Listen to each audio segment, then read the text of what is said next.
is the RE100 AMX Hama? Oh, the Hama. The Hama. Oh yeah. I don't even remember which one that is, but it's a if it's RE100, it's a like limited edition master grade probably. Oh, okay. So very expensive. That's a really impressive looking Gundam, but it also looks like someone took watermelon arms from Gaim and made it into a Gundam. That's what it sort of looks like to me. Let me remind myself of which one that is, because it's been a long time. It is green. Yeah, yes, it is. Oh, yeah. I just saw that on Wotafu's playlist, and it was like, that looks like someone just took watermelon arms and made it into a Gundam. There is a watermelonish quality to its color layout. Yeah.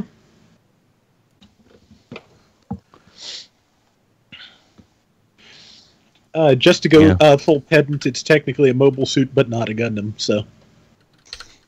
Also, the series is pronounced Double Zeta Gundam, not ZZ Gundam. I like ZZ Gundam. So is that sort of like V versus 5? Is that kind of like the same? What? Well, no. V in this context would be Victory Gundam. Oh, okay. so it's not ZZ. It's Double Zeta. I wish my camera was working for you guys. So okay. 4K. Oh, it's because I got a couple things I wanted to show off. So I'll just have to describe them. So there's a used book chain in Tennessee called McKay's. Yeah, you've mentioned that. Yeah, well, I'm just setting up context here. We went and visited, and when I was visiting Hey Mickey, we went to the one in Chattanooga. And I found for 75 cents this interesting Star Trek The Next Generation reference book.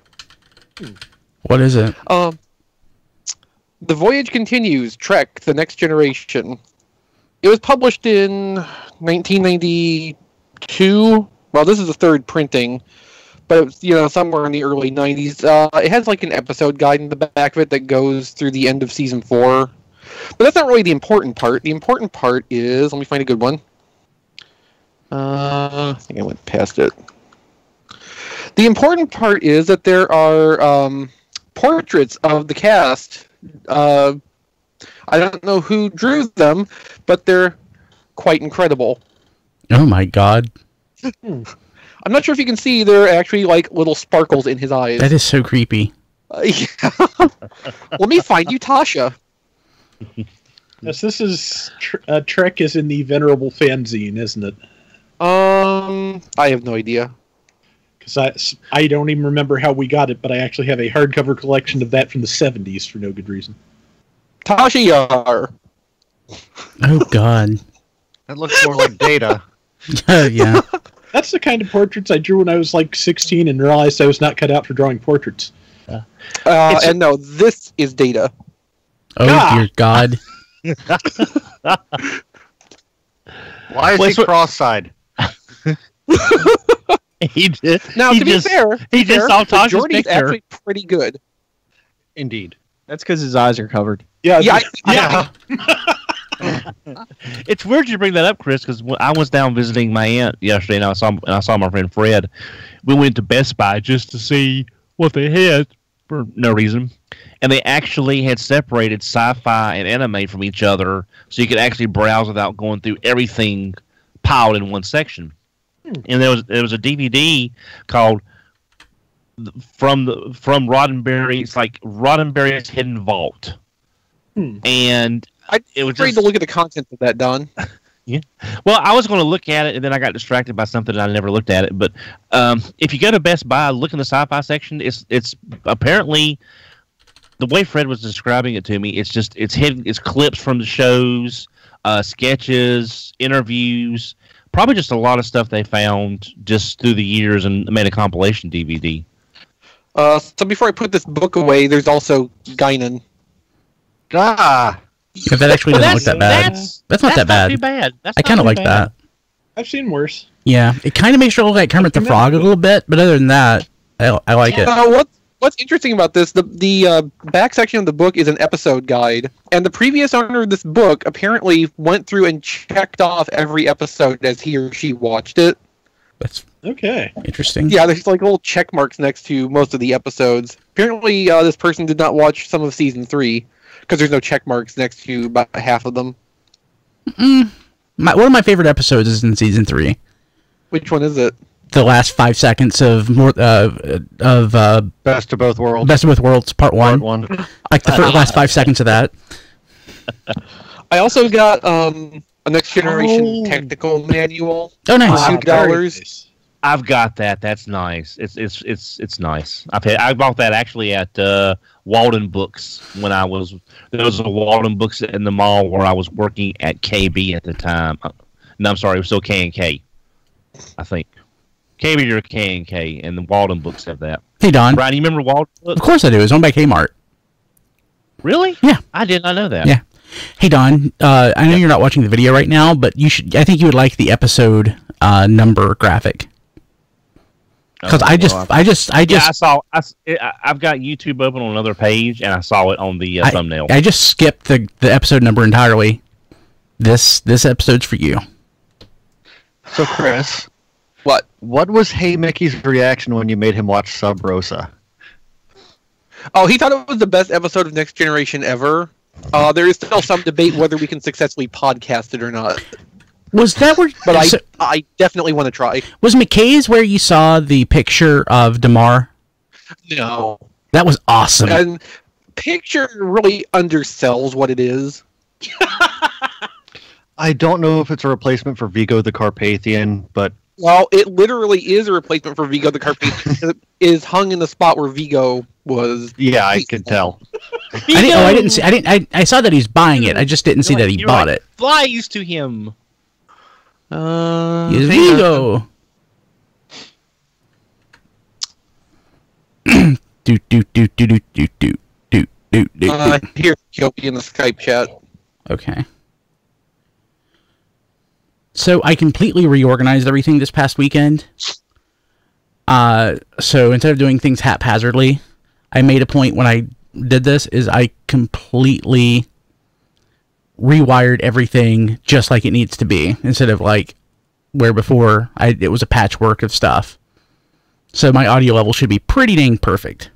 They sound good right now. Yeah. Yeah. Wait a minute, Brian. Wait a minute. I just looked at the graphic a little closer. Mm-hmm. That's a picture. What picture are you using of me? That's like a picture from you from like the old BotCon days. Oh my god. That's like. Okay, I gotta see what's up with this. I just now. Kipperty.net/live. Or I could just like load my YouTube subscription page. Theoretically.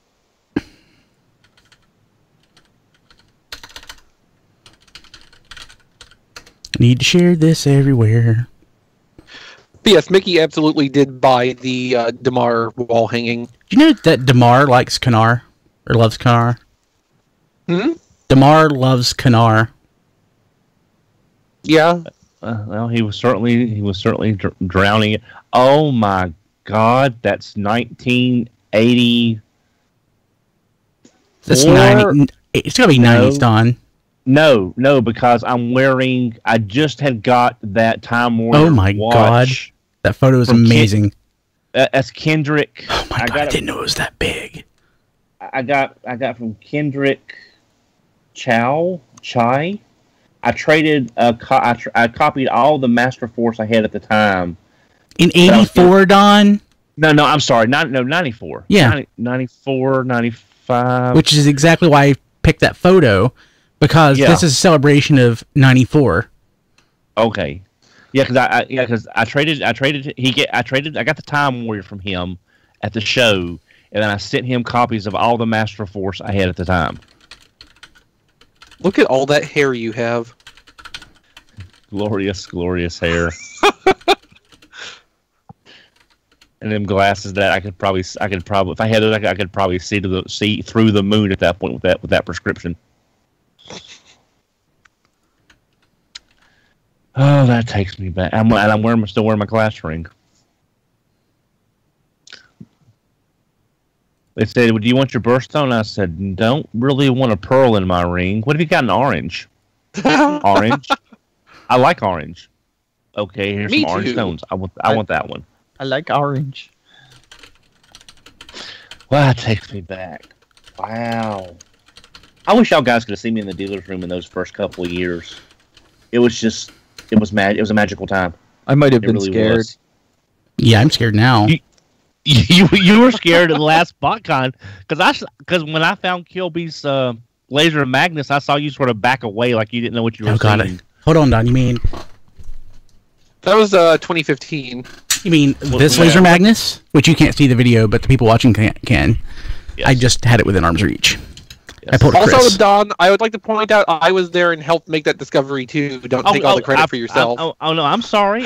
You're right. I forgot because you pointed it out because I had missed it because of the $69 Go Shooters.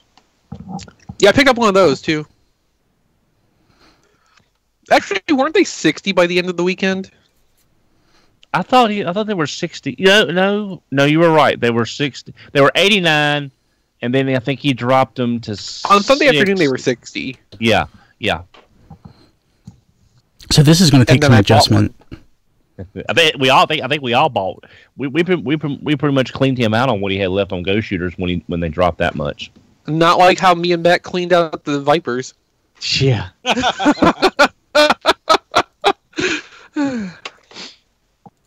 Thank you I again. preemptively cleaned out Sharkticons at Jolana because I was like, Matt's going to come around and buy all these. He already had like 25 at that point. I don't think there was too much danger. Yeah, I didn't know actually that, buy though. any at the show.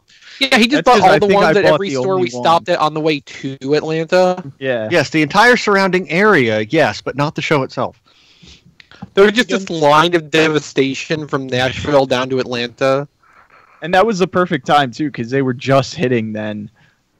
Yes, and thanks again to Brickinator for sending me a Viper because Matt and Chris bought enough of them. I had to get one from Canada. Then we did our jobs correctly. Yes. Blade saying the Master, is that the year I got the Master Force bracelets? Because I saw in the chat Blade was saying that was the year I got the Master Force bracelets, but I don't remember. Do you still have the Master Force bracelets? Yes, I have the Master Force bracelets. Can you wear them? I never could wear them, Oh, okay. and I wasn't going to open them because at the time I wanted a complete set, but did not know that was the only two they had done. Because I talked to Hydra on trying to find me Cab and Minerva's, and he told me he never, unless they were done in Malaysia or somewhere else in the Pacific Rim countries, he had never seen a carded Minerva and Cab bracelets, which is a shame. So if you could have the Master Force bracelets and that Scouter that Chris was wearing earlier this week, you would be the coolest dude ever.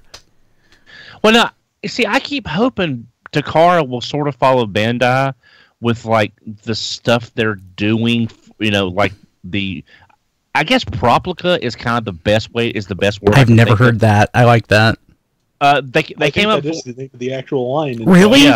Yeah. They came up with it for all of Sailor Moon's. The same thing they're doing for Bandai Legacy stuff, like the helmet, the communicator, the coins, and all that. The Sailor Moon stuff is called prop replicas. And I wish they would do that for Transformers and get like Master Force bracelets, stuff that they could make into actual collectors, like that phaser they did. That's a remote controller or something. Oh, God. That's that really nice phaser that GameStop carries. It was $150. So Chris, I assumed that was Mickey's that you had. So nice. Where did you get it? I can't hear audio. Your microphone does not appear to be working now. There we go. Ah. It's not exactly a quiet process to fit this into the headset. Where'd you get it? Toys R Us. Huh. Really? Oh, $13. damn it. I've also seen them at GameStops around me. Damn it. What is it? The Scouter. From Dragon Ball Dragon Z. Ball.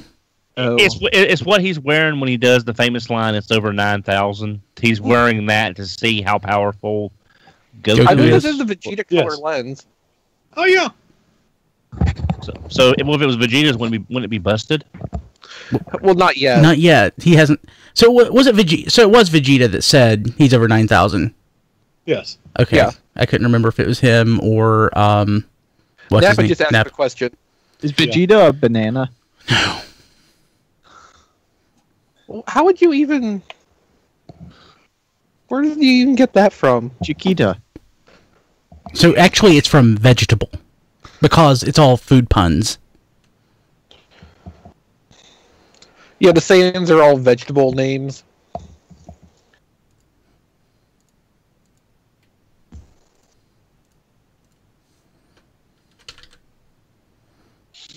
Yeah, I still have that Time Warrior watch. The only downside is one side doesn't flip open when you mash the button. I But thought you were that going to say was something else. not.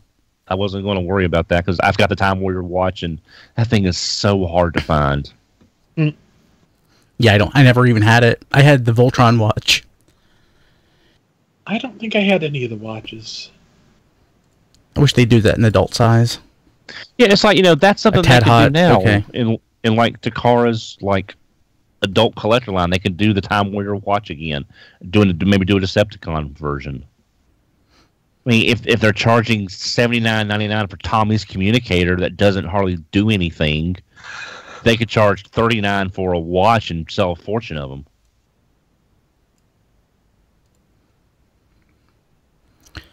Okay, so this will be... So we did this at the normal time, the old normal time last week.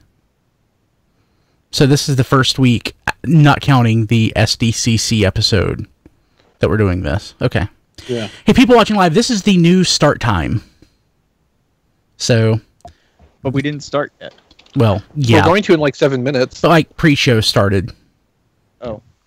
It's almost time to play the music. It's time to light the lights. It's time to get things started. Why don't they get things started? I saw one of the best videos. It was I don't even remember this, but it was Milton Berle in a contest with Waldorf and Statler on the old Muppet Show. That was hilarious. Would have had to be the old Muppet Show because Milton Berle's been dead for years. This is true. Let's see. Crap. John knows about the new start time, doesn't he? Yeah.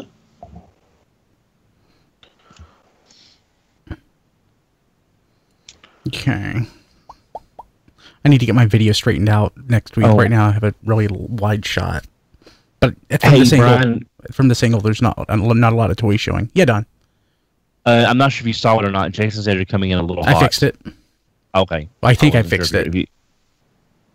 And you said your audio levels should be perfect. Well, I want them... Usually they're too quiet. So on the video, I have to go back and actually relayer over the...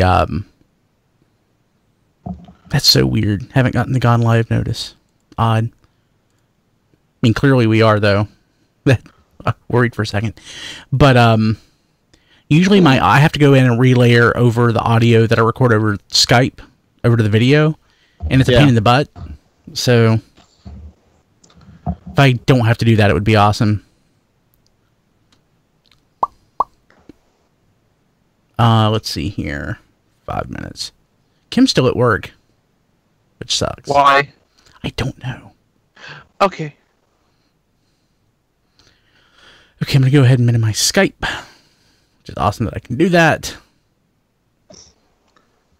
Until it crashes. Yeah. God, I wish there was a better platform than Skype. But we've been like... I mean, theoretically, Discord would be better for audio, but there's no video support on that. Yeah, and we've only been doing video now for like 7 years. We're kind of invested. You're invested. I don't really care. Well, I'm invested. I like it. We can show off the crap we got. And you saw that I broke that, it was a piece of crap. The Rubik's Cube Optimus. I couldn't know if it was just broken or you like legitimately couldn't solve it. How long did it take you to break it? About 30 seconds. It was defective. Is that a new record? No, it was, I think as a kid I probably broke stuff quicker than that. But no, it was legitimately defective. I was actually playing with it gingerly with the anticipation that it might break because it didn't feel that great. This might break. Oh, it did. Yeah, Discord will be adding video at some point, but the problem is once they add video, it'll probably go to crap.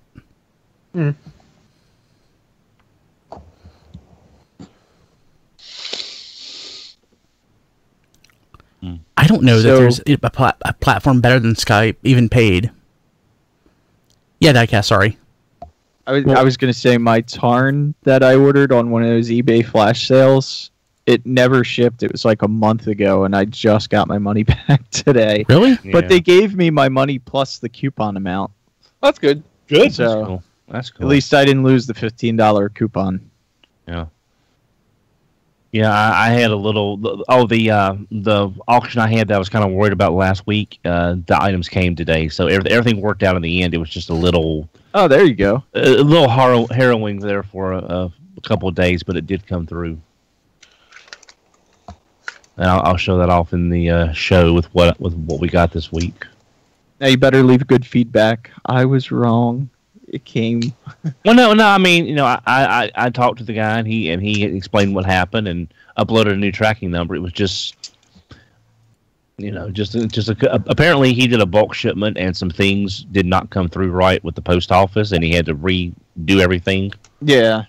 So basically, everything he dropped it off. It was sent back. He had to redo it and then send everything back out. So that was like an extra 2 to 3 days plus the regular ship time because of having to redo everything. So on Twitter, Chris B responded to you and Hey Mickey saying that he'd prefer Ducat. Now I prefer Damar because Damar is more obscure. Like if I could get a Kai Wen that big, I would probably go for it. If you're going with Cardassians, Garrick is always the Garrick's the best. Well, yeah, that's what I said in response to that conversation. Like, well, it's weird though because with Ducat, you didn't want to like him, but every now and then he would do stuff that kind of made you like him, and you didn't want to because you knew he was an ass. But he has these moments where maybe he's not so. Oh, he's a jerk. They just did a really good job at making him multi-dimensional. Exactly. And Garrick's all. Garrick. I mean, there's the only person I really didn't like on Deep Space Nine for the most part. Morn. You hated Morn. No. You thought he was too wordy. No, I didn't really like Bashir, and I don't know why. He's okay. I just never. Okay, we got about a minute. Hopefully, Kira's the one that always got on my nerves. I always wanted to see like Robert Guillaume from Benson show up on Deep Space Nine as like Quark's like cousin or brother or something. Nice. And then him and Odo would get in this banter like they did when they were on Benson, and it would be this little throwback to when they were together on the same show. But I prefer Kira to Ro. Yeah, I'd rather had Ro. I think. Well, in one alternate universe, you would have because the original idea was to have that be the liaison was the purpose of the character. Yeah. Well, now didn't the actress decide to leave? Is why all of her storylines kind of got aborted and then just rushed. She wasn't interested in committing to a series. Yeah. Oh, okay. Okay. Let me start a new recording. Which honestly, I think we probably ultimately got a better deal with having Kira instead of carrying Ro forward. Oh yeah, I just hate that all the stuff she was. I mean, if it was her choice, that's understandable. I just kind of hate seeing all her stuff kind of just compressed and just done with. Okay, let's do this. All right, 3, 2, 1. This is Radio Free Cybertron, episode 530. I am Brian Kilby, and this episode is a celebration of the last 23 years. Don, we finally got a photo of an honest-to-God Headmaster RC. How do you feel?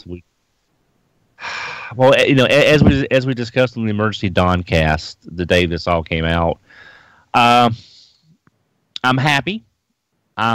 Nothing that would ever come out short of like a masterpiece level figure will meet what I always wanted in my head. But what we're getting is very nice. I like the way it looks so far, and I'm very happy with it.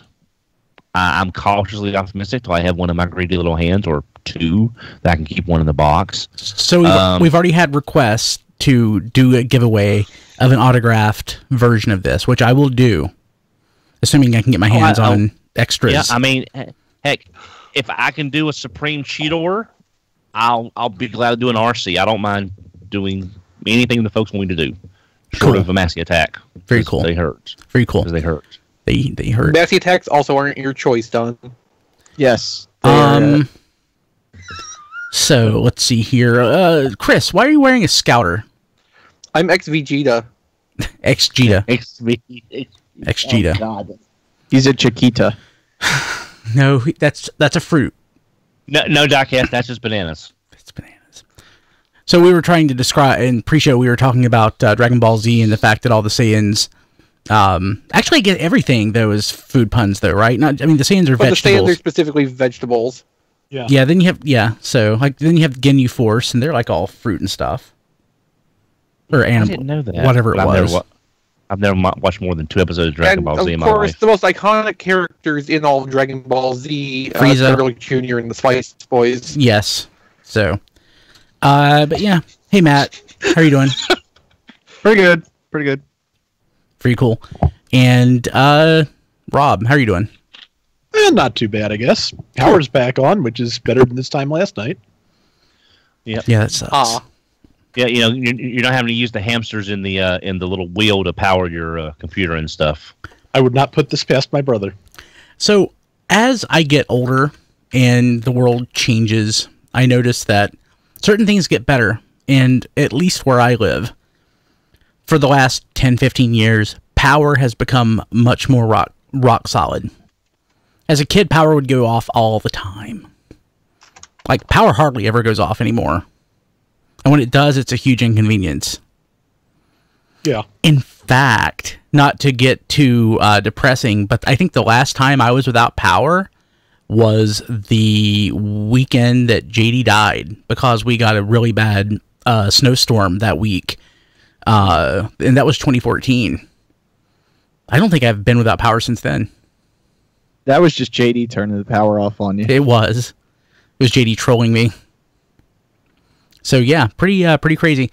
Oh man, so let's see here. On the show this week, we got a lot of stuff, but we don't have as much stuff as we had the last few weeks, which is refreshing for us for a change.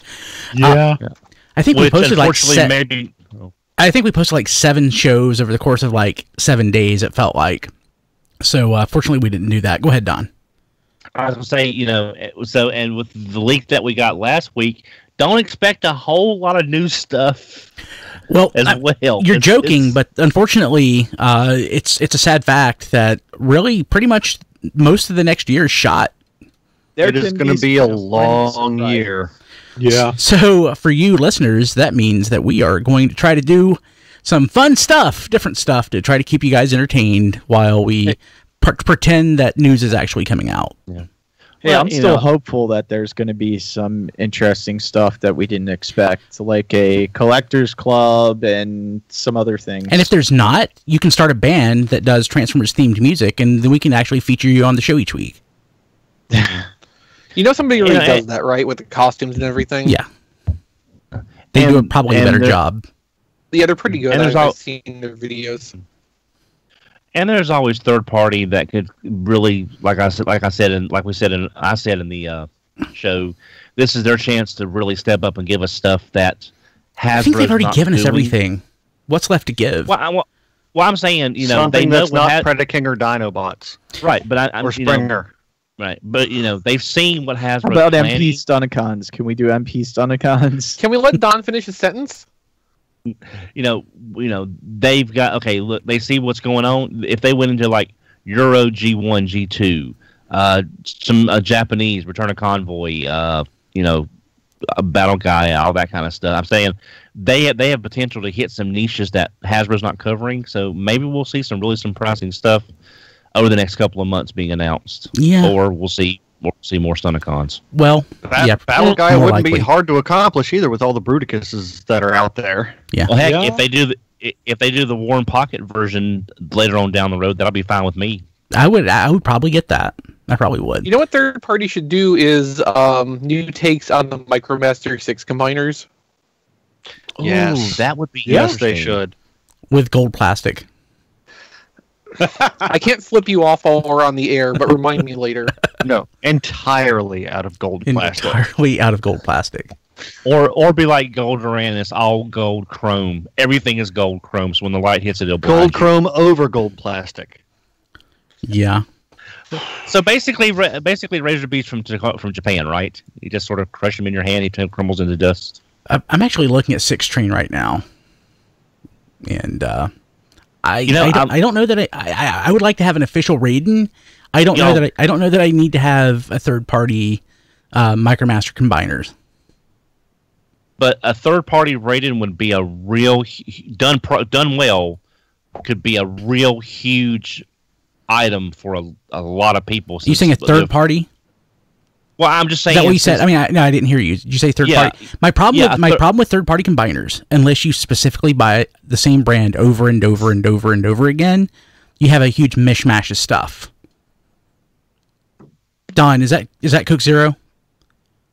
Yeah, it was on sale, and I wanted to get a bottle before they all vanished. Since Coke Zero is going away, and I'm sorry, new Coke Zero is going to. Well, I prefer Pepsi Max, but it wasn't on sale. Yeah, but I mean, like with the third party stuff, unless you get the same brand, you're just getting a mishmash. Like so, the idea doesn't appeal to me, even if they look great. It's sort of weird, though, because right now, train combiners are kind of real big in Japan. I've seen a couple of different lines with train combiners. Are they doing it with, like, Tomika or anything like that? No, I mean, none of those transformed, though, I guess. Well, yeah, there's a line of transforming trains, and then there's a couple that have, like, the whole Optimus Prime Power Master, where you've got a small vehicle that becomes part of the bigger train body, like a cab and a trailer car, something like that. But, you know, if we got a third-party Raiden, a new version of JRX, you know, that'd be kind of cool. Yeah. Well, JRX is pretty cool in and of itself, so, I mean, that goes without saying. Hey, so let's go ahead and jump into the show. Anybody get anything this week? Yeah. Rob, what'd you get? I got the Evolutions 2-pack of Orion packs and War for Cybertron Optimus Prime that everybody got last week. Yes, that one. Thank you, Don. It's my first experience with the cup mold, and I kind of like it. I think the colors actually work a little bit better than the cup version of this did, and it's pretty nice. The War for Cybertron Optimus Prime is still the War for Cybertron Optimus Prime, but that's probably as nice as that figure has ever looked. Yeah, coming soon to an eBay near you. Yeah, I just have to decide if I'm going to do a video review of this stuff yet or not, and then once I've decided and done it, if so, off to eBay with War for Cybertron Prime, because I've transformed it once and that's too much. Cool. Yeah. Anything else? Anybody else? Don? I got some stuff. I got Leorix. It's so cool to actually have These are the only 2 visionary products in the past 30 years, and I have both of them. That's both wonderful and sad at the same time. And you would manage to get the one with the bad paint on the leg. Yeah, well, if anyone out there actually picked up the set, as you can tell, his right leg, the thigh armor, is not... Where's my finger? There's my finger. The right leg thigh armor is not fully painted. Oh. So if anyone out there has seen one, you know, just let us know or something if that's a running thing or if I just got the 1 out of 1,000 that wasn't painted. Don's having my QC luck lately. Yeah. And I don't have it pictured, but I bought a second Cybertron to open. Really? Don, are you serious? Yes, I didn't. Didn't you just spend a lot of money on a large Make Toys thing? Yeah, that's still in the works, yes, and I just pulled the trigger on Fans Toys Omega, but it's both parts. Both parts are shipping this week. Good. So I won't have to wait that long. You better have had a hell of a Dononomics week to support all of this, Don. Actually, I really haven't. I kind of spent in advance of Don. I did. I'm doing post Dononomics after the fact to justify everything, but. With the Fans Toys Omega, I used my eBay bucks and saved $140 with my eBay bucks. I think you need to define a new term here: subprime Dononomics. Where's that down? But that's only for buying Optimuses though, because it's subprime. Yeah. Wait, Don, where's Omega shipping from? The guy that I get my stuff from off eBay from China. He has it already? He's going to have it this. He's going to have both parts this week. It'll be shipping later out this week. Wow. Cool. So there's that. Did you get yours yet, Diecast? No. Okay. That's why I'm like, wow, I didn't even know. I didn't even get the prototype yet, and the real thing's coming out already. Yeah. And thanks to Eric, our friend Eric, I'm splitting a set of Nitro and Scorn. This was the auction I was a little worried about. The Scorn is earmarked for Eric, and I'm keeping Nitro. Thanks to Chris's review, because I was going to get him anyway because I just love the way the figure looks. And watching your review, he's like, "Oh, good, I can transform this thing without everything falling apart." That's cool. Nice. That and I also, why Eric didn't want the Scorn I found yesterday. Yeah, I wish I'd have saw that earlier because I probably would have jumped on the Nitro or the Scorn, honestly. And it worked out with the free shipping the seller was offering. We got them for like $33 a piece with free shipping. So that's basically, your retail plus tax right there. So that worked out well. And like I said, I've got this Cybertron Prime to open. So there. Hey, Don. Yes. Mike. Yeah. Mike who? Okay. So. Sorry. It's okay. So, anybody else get anything? Yeah, I got some stuff. I got a box of Taobao. It's been a few weeks. Real? Oh, Yeah. That's true. I've got a Masterpiece movie Optimus Prime. Nice. And he is beautiful. There's just a couple tab issues on him. And like my one smokestack doesn't go up as high as the other smokestack. I don't know why that is. I can't get it to work. I've tried pulling on it as hard as I could. I just pulling and yanking it and didn't work. Well, now, Diecast, did you check out the video that I mentioned about the fixes? No, but I didn't have a problem with the cab tabbing together. No, like for the smokestack. For the smokestacks. The smokestacks, without modding it, I don't think there's a fix because I've looked at some prototype pictures. Yeah. And the back doors are pushed in so far. That's the only way to allow and the arms just don't bend that way. Yeah. Well, the video that I saw is when the smokestacks go into the corner. If you cut a little bit of plastic out of that corner, so the smokestacks will come out a little further. When they go into truck mode, they will line up. You just have to cut. I don't want to cut any plastic. So yeah. Which just depends on how important that is. I did also get my Weijang Bumblebee, and he is certainly a Battle Blades Bumblebee, just upscaled a little bit with some extra pieces. It looks like it's been a while since I played with the Battle Blades Bumblebee, but with Weijang's quality, how would you if someone couldn't really swing the Masterpiece Bumblebee? Because I think that's significantly about what $30 or $40 cheaper, right? Easy. Would that be a good substitute if you can't? If you couldn't swing the Masterpiece? If you can't swing the Masterpiece, yes. But the Masterpiece, in my opinion, is a much better movie representation of Bumblebee.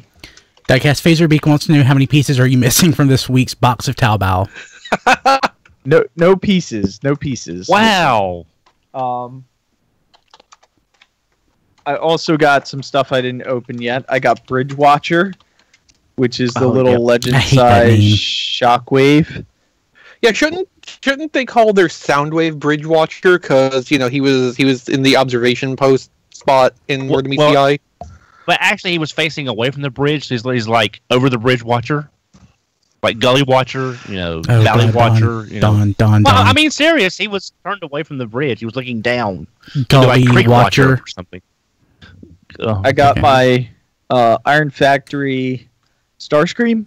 I don't nice looking, whatever they call. Yeah. But he comes with pieces to build a Ghost Starscream. So this one came with the upper body, and then the legs come with I think Thundercracker, and the arms come with Skywarp.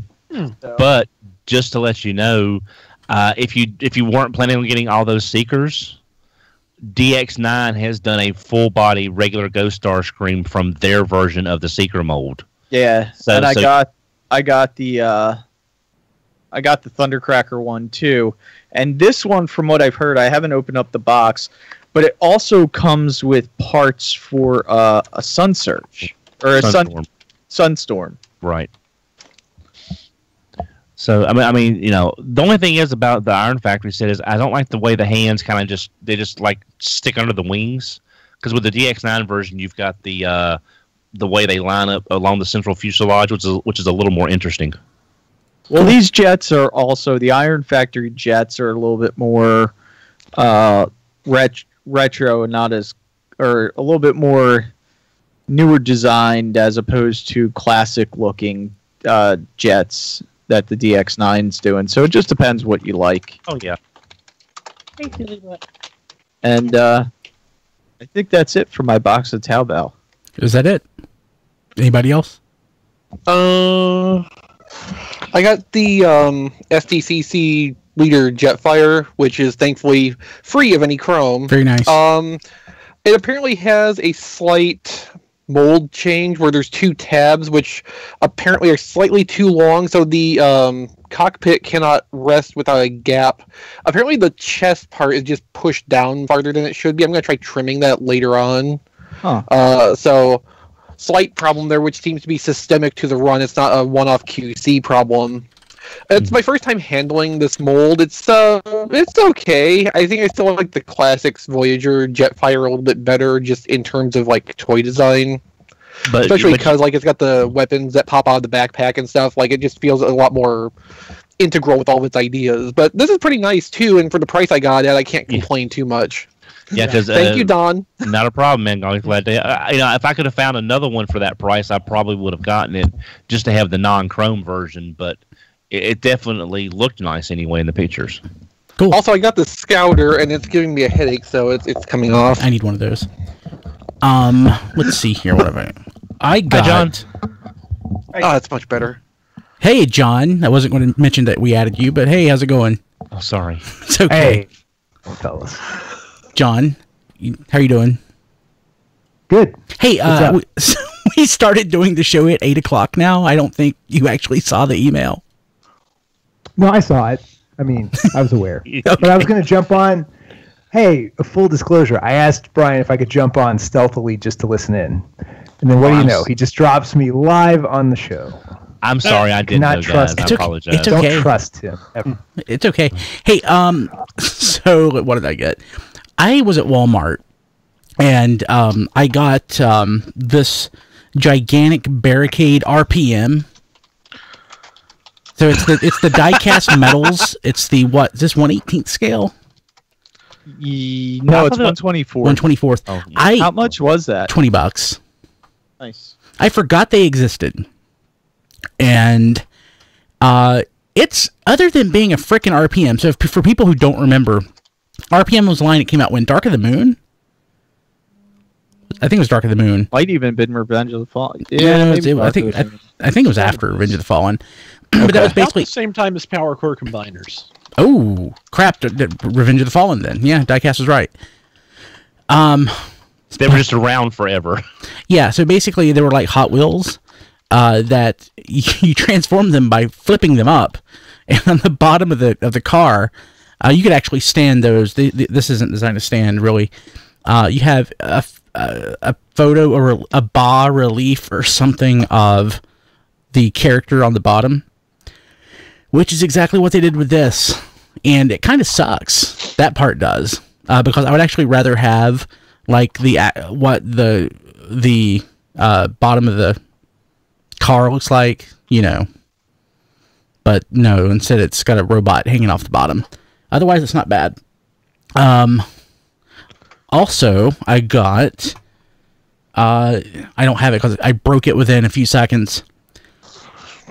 The Rubik's Cube Optimus Prime, I saw it at Walmart for $8, and it really felt fiddly. It didn't feel sturdy when I opened it and started playing around with it. But immediately the one of the pieces, the internal mechanism broke in two, and the little piece fell off. So it's kind of useless at this point. But one thing I was waiting for last week, I want to talk more about this in the future, but it's going to require some research. I couldn't find a lot on the interwebs. I was in a conversation last week, and I don't remember. I remember I was talking to Rob Clay. We were talking with somebody else about the record breakers. Do you remember who that was, Rob? I don't, but I do remember the conversation. So Record Breakers was I didn't realize at the time it was a Hasbro property. I was in a conversation at work with a friend about something called Stompers, which were these little motorized cars that came out in the early 80s. And it just reminded me so much of Record Breakers that came out in like 89, 90. They actually had a TV show around it. It was like 4 episodes. It had Jesse Ventura in it, where they basically showed off races that they would like set up in malls. But the reason I'm bringing this up is because it's a Hasbro property, and this car's name is Shockwave. So ostensibly, I'm assuming that they kept the trademark or tried to extend the trademark by putting it on other things. I mean, there's a G.I. Joe character named Shockwave. You know, there are other instances when they kept names on other properties. There are a couple other cars from this series, or this line, that have Transformers names. I think there's a Fastlane or something. Car-sounding names, things that are relevant to a car theme, that I'll probably end up picking up, just because I like it. It's Transformers related in a way, and it's pretty cool. So, people watching the video, I'm showing it off a little more here. He's just a neat little car. He's you put batteries in him, and he goes fast. It's like a scale 500 miles per hour, which I've never liked the concept of scale miles per hour, but it is what it is. But it's Shockwave. It's logical. Anybody else get anything? John, did you get anything? Yeah, I got the Comic-Con sets through, secondary sources, obviously. But I haven't opened them yet because I just got it today. But the Primitive Prime set's really nice. The packaging's really good. He looks really impressive. They have the flip up top display window kind of stuff on his box, as well as the Revolution box, which everybody already knew. But I guess I didn't appreciate how well packaged, or didn't expect how well packaged Primitive Prime was, but he is. And the again, I haven't opened it yet, but the Revolution box is awesome. It's big, but it's not bad quality. It's just not exactly premium quality as far as like the packaging goes. Probably just because it's such a big honking box. But they're nice, at least from like first blush. I'll tweet my thoughts, I guess, once I crack them open, but I just got them today, so I'm excited. When are we expecting those to hit Hasbro Toy Shop? Apparently August 14th. Yeah. Okay. Maybe I need to take that day off. Hopefully not. Those priorities, Brian. Well, I am taking the 21st off. You know why, right? Solar eclipse. The eclipse. Of the heart? It's a total eclipse of the heart. That's good. We've never had an eclipse, at least in this part of the country, in my lifetime, that I can, or at least my living memory, that is going to be as pronounced as this coming one. So in 92 or 93, there was one that was like 93% in in a line that included the Chicago area. Yeah, I remember that. I was in high school. I think it was probably 93 because I was a freshman, and it was not at all impressive here.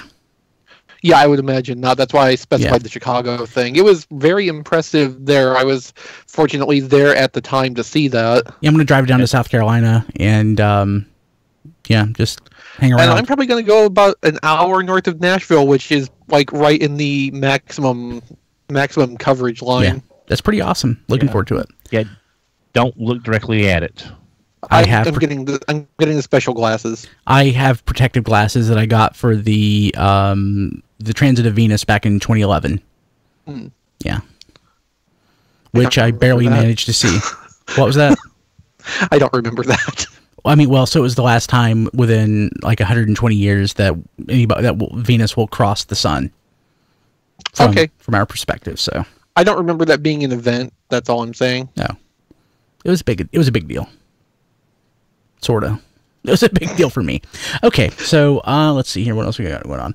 Okay, let's jump to This Week in History. And Chris and I were talking about maybe putting This Week in History on hold for a little while. Doesn't go away, but we may give it time to simmer because we have a big event coming up next year. So we definitely have to. We have probably potentially the most important or the second most important anniversary to cover, so we'll definitely be bringing it back, but we may let it slide for a few months. This Week in History 2011, Dark of the Moon hits the $1 billion mark in worldwide box office receipts, which was apparently the first Paramount film to do so, which I didn't realize, and it did that within 5 weeks of release. So we're at about 5 weeks of The Last Night, aren't we? It's currently worldwide at about $570 million, which is about where it's going to peter out. Yep. It's not bad. That's not bad at all. It's not bad on like an objective scale, but in terms of the performance levels of the Transformers movies, yeah, disappointment. Yeah. It's bad because an awful lot of business is based on predicting how these things will do, and it is definitely not living up to any of the predictions. No, but maybe if any silver lining can be seen from this, maybe it'll tell them, okay, it's time to change and try something different. I think they got that message, Don. They'd have to be idiots not to. We'll just have to see what it means. Well, Don made a face because maybe they are. So we are dealing with Hollywood. In 1947, I put this because this is super important to me. Musician Rick Derringer is born. So how is that Transformers related? He was the producer of Dare to Be Stupid. But more importantly, he is the guy who did the Real American theme, the Hulk Hogan theme in the WWF. Oh, really? I wake up to that like every other morning. I use that as like my alarm. So that's pretty cool. It is. So I woke up this morning to Rick Derringer. Not beside a Rick Derringer, to his music. But that's an awesome name. I'm sorry, I love the name. So it's pretty awesome. So let's jump to the big item. Big item this week. Local boy does good. Don. That RC. She will be a HasCon 2017 exclusive, temporary exclusive because she will hit regular retail. But of a sort. No, we don't know for certain. She will hit retail, maybe not regular retail. I'll rephrase. Not even retail. It will be available after HasCon in some capacity. In some fashion, somewhere at some price. All we know for certain we don't is know that the specific details. Offering. So, Brian, if you're going while you're there, 2, please. Yes, I am expecting to buy multiples because. Plus contest fodder. Yeah. And I just want to speculate a little bit. Speculate. And I know I listened to Rob's segment, which was excellent, The Toy Detective. We're going to get to that. I'm going to stay away from talking about that because he changed my opinion. But my opinion before this, what I was thinking is maybe we would see this in Wave 6 without the Ultra Magnus, and the Ultra Magnus would only be included in the the HasCon exclusive set. That was one of my thoughts on where this figure was going to show up later, as they were saying it is going to show up later in some capacity. Yeah, it'll be interesting to see where it shows up. But Don, yes, come hell or high water, I will get you one. Thank you. Yeah, 2. He said 2. Yes, 2. Good point. now he's just 2, he's 3, just being 20. And of course, she does come with the Ultra Magnus head, the die-cast Ultra Magnus head. So we think that's from what box set? The Intelligence set. Yeah, it's Intelligence set. Yes. And I was talking to Rob this weekend, and until he mentioned it, it never occurred to me that the box sets are named after the attributes off the tech specs. Yeah. That looks Really? like a Because really we've pretty discussed box. that on the show before. I'm oblivious. I forget things. My memory is shot. I just don't know why. I mean, unless they're just trying to make it a little. It's like adding that Creo Optimus to the Creo set that wasn't released with it later on. Okay, It's well, just- you want me to explain why that Titan Master is coming out? If you could, that would be. I would like you to do that, please. I will preface this with that it is a large proportion of speculation, but I will say it's educated speculation. The Titan Master is happening for the same reason RC is still coming out, because they tooled new parts for it. So the way that the Hasbro reps were phrasing things about the two theoretical intelligence and firepower box sets that we know at this point aren't happening did not really indicate that they were necessarily planned. I think they were. My theory is that we know Nautica had new tooled parts, and it's not unreasonable to think the Metal Hawk face coming up in the Siege on Cybertron set is a new tooled part just for that box set. From that, you can determine the pattern that the Deluxes are getting new parts for each of those 4 box sets, and the Titan Masters also have new parts, their unique faces. If they tool a part, they cut the mold, one way or another, they have to get that product out to retail to recoup the cost of cutting those new parts into steel. So we're getting the RC and Ultra Magnus because those are the 2 things from the Intelligence box set where they invested money that they have to recover in some way. Now, the rest of the set, which would be straight recolors, maybe with new sticker patterns or something on them, but they would be just recolors, and that's something they can cancel really easily without losing any substantial amount of money. So whatever Leader, Voyager, and we know the clones, which were also new tooled parts, have ended up in a 2-pack going to Walgreens. All of that stuff is either accounted for or can be canceled without costing them money. So that's why we're getting RC and Ultra Magnus in a package together, which seems random in any other circumstance, and why we can probably infer that there's going to be a second 2-pack of some sort, which will have the Scorponok Titan Master and whatever Deluxe would have been in the Firepower box set, which we don't really have any basis on which to speculate what that would have been right now. So the head is... Go ahead. And I have a similar but not quite matching theory, which we will get into when we get to that news item. So that Titan Master looks horrible. Well, the Titan Master. So the Titan Master is Ultra Magnus. It would make sense to me, since it's the Titan Master, that it would be like Minimus Ambus or something. I was talking about Leonard. He looks absolutely horrible. He looks like a commander.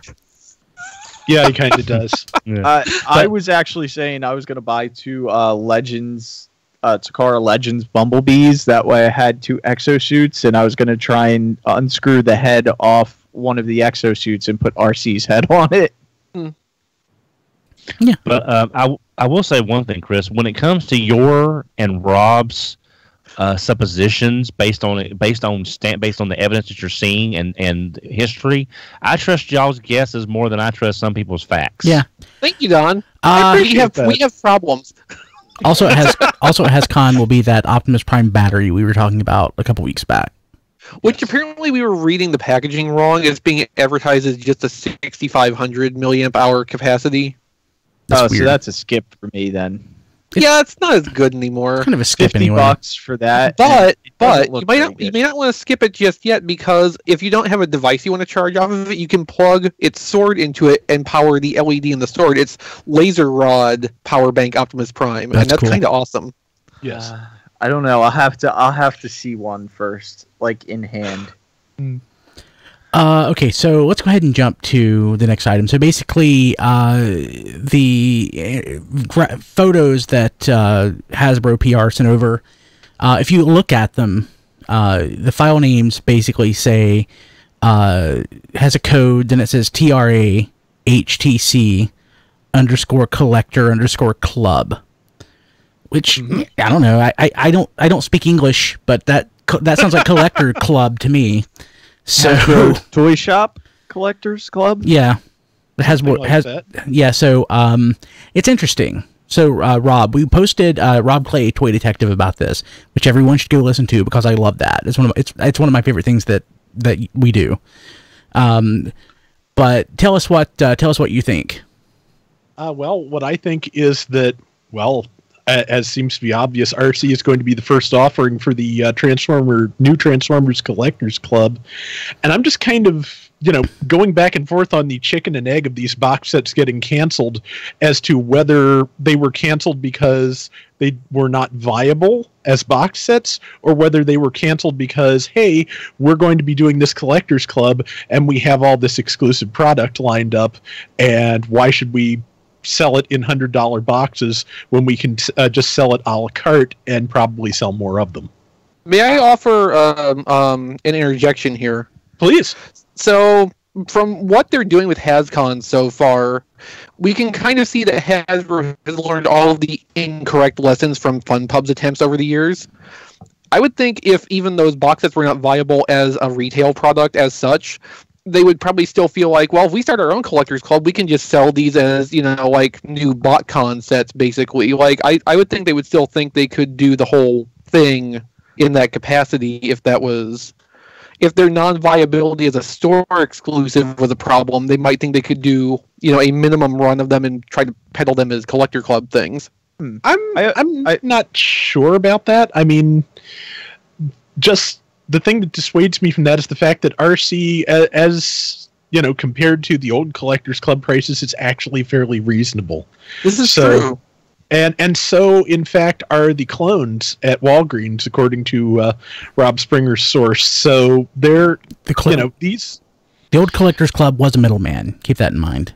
Yeah. So they're probably making just as much off of this as they were that stuff, or more. Quite possibly. But it's, there's no way to tell for sure what exactly the decision-making process on this was. But I think... I think there's a fair number of things that we're going to go into those box sets that we're going to see as part of the new Collectors Club. From what they were saying about having no plans, sadly, I do not think God Bomber is going to be one of them. Or happily, from what I've heard from God Bomber owners. Hey, I want to go ahead and jump to this because we had a news item, or had an email. Because of the limited content for news-wise, I actually had a few mailbag items to go into. But Jack looks like he just posted a news item to T-Farmers. Headline, I'm just reading it straight off of what Jack posted. Ding dong, the writer's room is dead. Oh yeah, I saw a story about this elsewhere somewhere. Apparently, that there's a story going around. Someone asked Akiva Goldsman if he is still associated with the Transformers Writers Room, and he said no. And I think a lot more is being read into that than is actually indicated, because it's my understanding that pretty much once they had scripts for The Last Night, Bumblebee, and I think one other movie, the Writers Room basically disbanded. So, based on that information, the answer would have been no anyway. So, the Writers Room was a think tank. Their whole purpose was to sit down for a few weeks, if even that long, plot out a bunch of stuff that could be adapted into full scripts or combined into scripts for future movies, gotcha. And then they would go back to their ordinary jobs. It's like the Grand Corporation. This is new news. I don't think it's new news that all of those people who were in the writers' room have, gone and are doing their own thing again. Some of them may or may not be tapped later to flesh out scripts based on some of those pitches.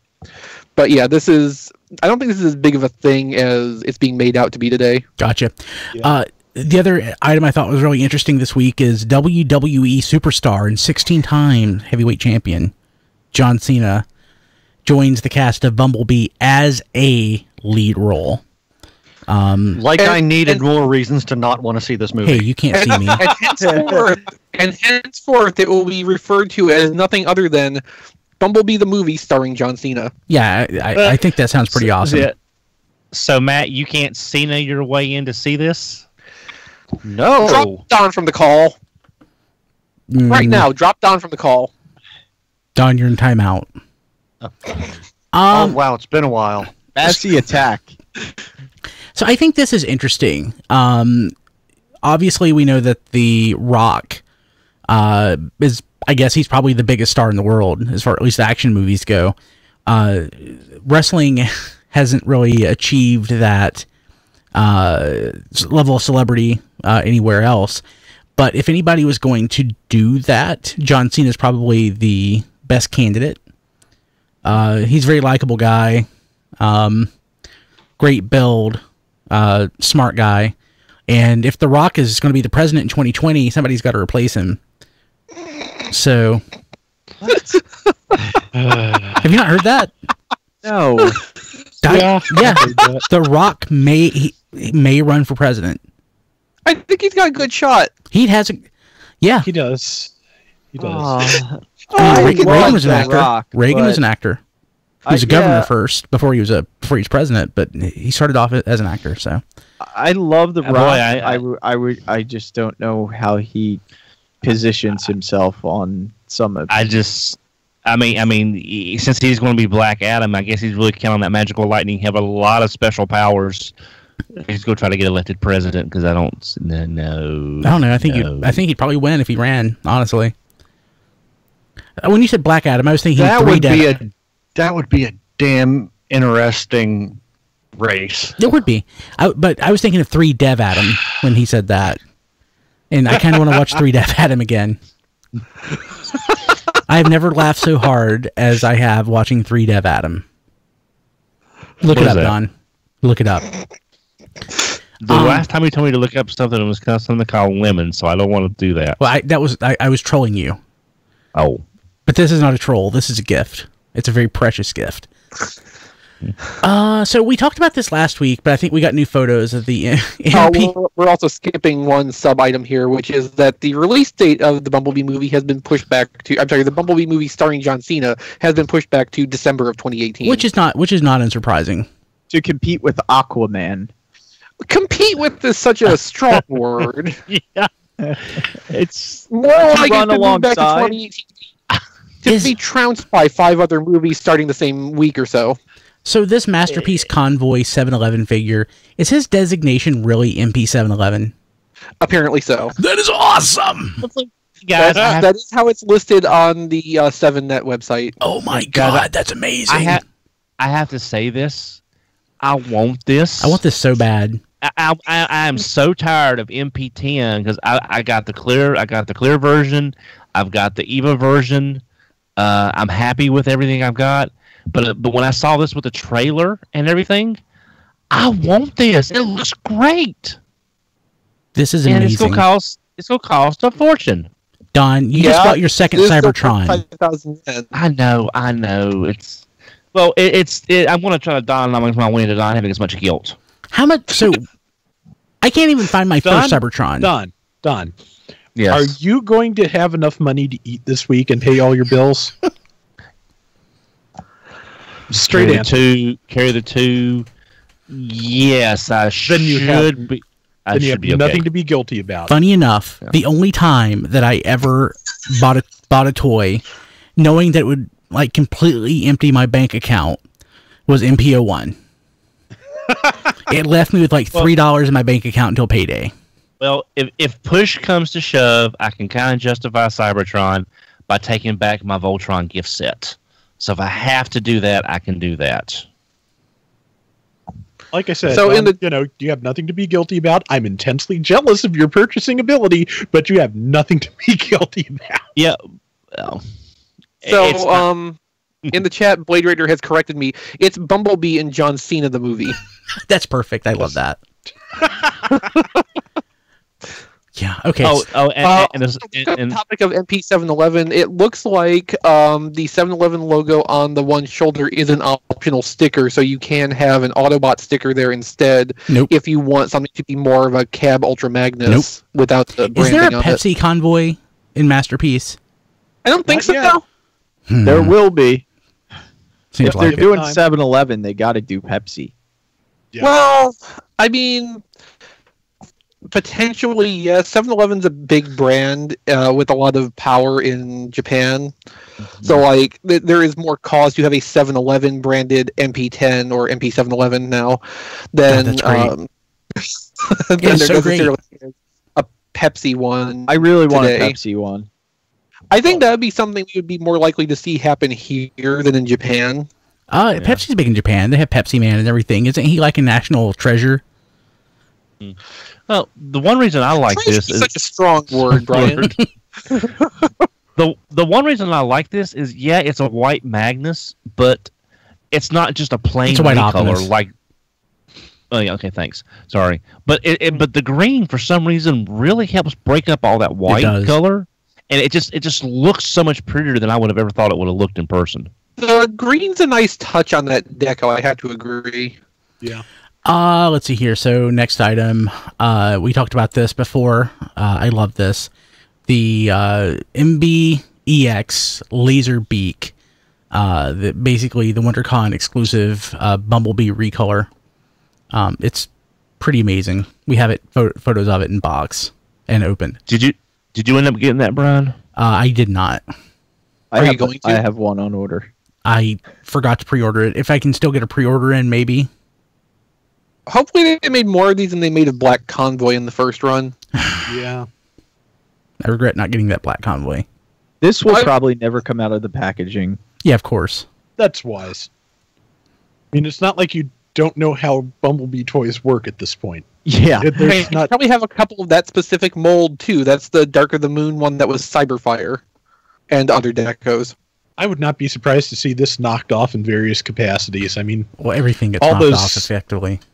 Yeah, but I mean, with all the Bumblebee molds available, especially for, knockers off of things, there's, you just get pink plastic and you've got another half dozen toys. It's easy.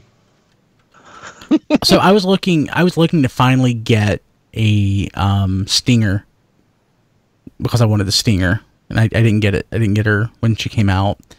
And now the world is full of them, but they're all knockoffs. Yeah. And I can't bring myself to do it. Let's see here. And I say that as somebody who has bought like the knockoff Masterpiece before, but I got rid of them. So I can say I'm at least whatever makes you sleep at night. Whatever makes good. Exactly. Now that we've found out Kilby has achieved moral superiority once again. Well, not moral superiority. It just makes me I feel better about myself because I am not being hypocritical there. See, that's the important thing in the end, just being comfortable with yourself. Exactly. That's Exactly. Let's see here what else we got going on. Actually, I was going to try to order Laserbeak while I did the next story, but I can't do it. So this is interesting to me. Pioneer announces Transformers branded high-end headphones. I never heard of Pioneer being a high-end headphone manufacturer. I mean, they're known for their speakers, but speakers and headphones are drastically different technologies. So it must be a Pro Series, and I'm thinking it's overseas. Yeah, I'm pretty sure that this is mostly a thing in Japan. It did take me a couple of tries to find the English language website for these headphones. Yeah, because when I was running electronic service merchandise all those years ago, I had tons of Pioneer receivers. It's just, usually when you think of high-end headphones, back in the day you would think of like JVC and stuff like that. Now you think of what's his name that Beats. Yeah, so like that. I'm looking at this now, and it starts out at a 5 hertz frequency. That is low. They look like fairly low impedance headphones. It says here 100 decibel. They're plug-in. That's pretty neat though. So have microphone and remote control. Basically on the photo it's just like the Autobot and Decepticon symbol. So that's kind of really generic, but if you like headphones and you don't mind branding on it. I think it's safe to say we're not the target audience here. Yeah. Yeah. Of course, they are available with no branding whatsoever on them, and they're probably about $100 cheaper from the prices I saw on Amazon. But if Pioneer wants to send us some to give away, I would totally do that. Give away or use for the show. So I'll review a set of headphones, sure. Yeah, I mean, like, I remember it's been years, but, like, I don't seek out stuff like that. Like, hey, give us something to give away. I should, because I could. We're in the position to do it. But I remember a few years ago when Razer just reached out to me and was like, hey, you want a big box of stuff to give away? And I'm like, yes, I do. Okay, now I'm imagining Brian on those little Razer scooters for some reason, just pushing. That's what I was thinking. Oh, these are actually listed as Takara Tomy. They have Takara Tomy on the box, so these are definitely not for US. Yeah. Yeah. Also, the whole flyer being in Japanese. That's kind of... Yeah, I just pulled up the picture now, so... Gotcha. Yes, and I'm with Blade Raider. When you say Pioneer, I think 90s anime dubs. Yeah, me too. Like laser discs. Okay, so I cannot find Bumblebee on my first search. I mean, Laserbeak on my first search, so... Zeta Toys Armageddon Giant Unofficial Bruticus. Is this one of those Bruticai that we confused? You remember a month or so ago on There Goes My Money, we were looking... Yeah, this is one of those, I believe. Yeah, this is the one that had that funky-looking Swindle that none of us really liked the robot mode of, because he had this really like super flat chest with the windshield down on the front. I think that was Unique Toys. This is the other one. This is the one that had the really weird looking not Onslaught. Blastoff? Because that's what I'm looking at right now. Yeah. Yeah, this is the one where Vortex looks like movie Blackout. Oh, yes. That's right. Yes. Well, that's fine if that's what you're going for, but, Yeah. Other than the leg... I don't think it was. The initial expectation. Other than the leg and arm kibble, I think Blastoff looks fine, but the kibble is excessive. Blastoff looks okay, and the shuttle mode is fairly huge looking. Yeah. Either that or the person holding it has a really small hand. Perhaps it's a 5-year-old. Okay, so I'm going to move to the next item. I wish Rob Springer were here because he basically posted about this stuff on his blog this week. I'm just going to basically read this. Actually, Rob was cited as the source for this. That's awesome. He's got... I do just want to point out before you start, he does have a source at Walgreens, a friend by the name of Brian Scott Collins, who's been getting all this information for him. Go ahead and tell us about it. Okay, well, Brian has looked up a whole bunch of things in Walgreens computer for Rob, and he found out that Cloudraker and Wingspan are possibly shipping... Well, the Walgreens computer says to expect their arrival this Saturday. And they are priced at the Walgreens price for deluxes, so $17.99 for the pair. Yes, I was right. I thought that's what they were going to be. Yeah, so that's pretty good news just to start. That's the deluxe price, yeah. Yeah, and speaking of, the Walgreens computer specifies that Wreck-Gar coming out that we didn't know about is a deluxe. Doesn't say, what series, but since Generations is the only thing left that uses the deluxe designation. Wasn't that a toy that was like listed for like 2 years? Or was that another item? That was another item. Okay. The last thing on the list, besides the fact that some current listings have shown up for Cyber Battalion things, there are listings in the Walgreens computer for some dead items that apparently never occurred, including apparently from 2015 a series of something called laser rods. They're supposed to be about $7 a piece. We have no way of knowing what they were or could have been, but since it's been 2 years, I think it's safe to say they are not. Cool. Hey, Rob, was it you or Chris that had mentioned about Wreck-Gar being a groove repaint or recolor? Or was that somebody else? We were debating what it could possibly be, and I have a new theory now based on Chris's idea that it could be a groove recolor or remold. What if it is a Power of the Primes preview figure? Because a combiner would not be, in line with anything we're getting in Titan's Return.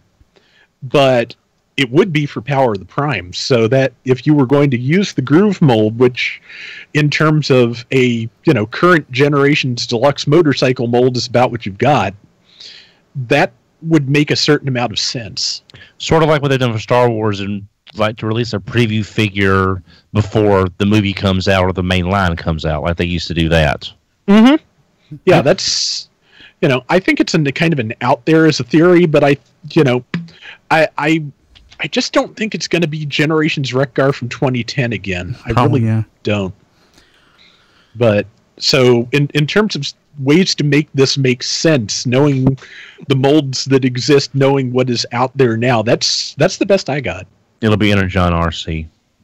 I loved Energon RC. or maybe Prime RC. There's that mold available as well. Already redid that once as Chromia, so why not? Cool. Okay, so real quick, thank you to everyone out there who uses our Amazon link at tfradio.net/Amazon. In fact, if you go to the website, there's a link toward the top. It says our Amazon link. Click that, and anything you buy, Amazon will send back just a little bit to help us out. Apparently, Trypticon showed up this week. Cool. Am I mistaken on that? I heard that. I believe someone has reported that. It may not be available at this point. Yeah, I don't think it is. But when you check Amazon, go to tfradio.net/Amazon. Go ahead and bookmark that, and we would appreciate it. In fact, if you want to, go to your, especially if your parents are older, go to their house and just change their bookmark to tfradio.net/Amazon. That would be awesome. We would love you. No, don't. No. Well, yeah. It's not going to hurt anything. Yeah, that's true. So, speaking of podcasters and shady activities like that, I'm pretty sure that's how the host Brian Dunning of Skeptoid ended up going to jail. Something kind of like that, but it was with eBay. So, really don't do that. And if you do, I don't know a thing about it. Yeah, he's like Schultz. He knows nothing. Nothing. Okay. Let's see here. So I'm going to move things around this week. So I want to jump to the mailbag since we have less stuff to talk about this week. I've got 3 items that I pulled out from this past week.